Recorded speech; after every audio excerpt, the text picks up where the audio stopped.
सवाल ये पैदा होता है कि जो पार्टी ये दावा करती है कि हम मेजॉरिटी में हैं, उसको हुकूमत बनानी चाहिए ना। खुर्रम साहब, तो भाई क्यों नहीं बना रही? बताइए खुर्रम साहब। सर, सबसे पहले तो बहुत शुक्रिया, आपने मुझे यहाँ पे मदऊ किया।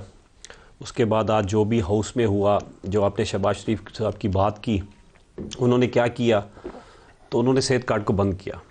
गरीब के लिए उन्होंने क्या करना था, उन्होंने गरीब का जीना अजीरन कर दिया। आज उसी का रिज़ल्ट है जो इस इलेक्शन में आया।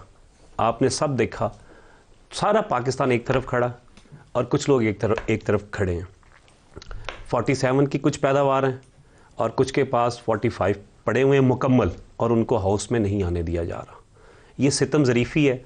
मैं ये समझता हूँ कि ये ज़्यादती है पाकिस्तान के साथ। आपके ख्याल में ये 45 और 47 का तस्वीर होगा, या जब तक हाउस है तब तक ये फसाद बरकरार रहेगा? देखें, आज हमने वहाँ पे ये बात उठाई, हमने स्पीकर साहब को कहा कि इस पे आप रूलिंग दें आज इसके ऊपर, कि जिन भी लोगों ने आज यहाँ पे हल्फ लिए हैं, जो 9 फरवरी को जो जीते हैं इलेक्शन में, एक 8 को हुआ, एक 9 को हुआ, तो उनके ऊपर एक रूलिंग दें। हमने वहाँ पे ये एहतजाज किया, एहतजाज रिकॉर्ड करवाया हमने।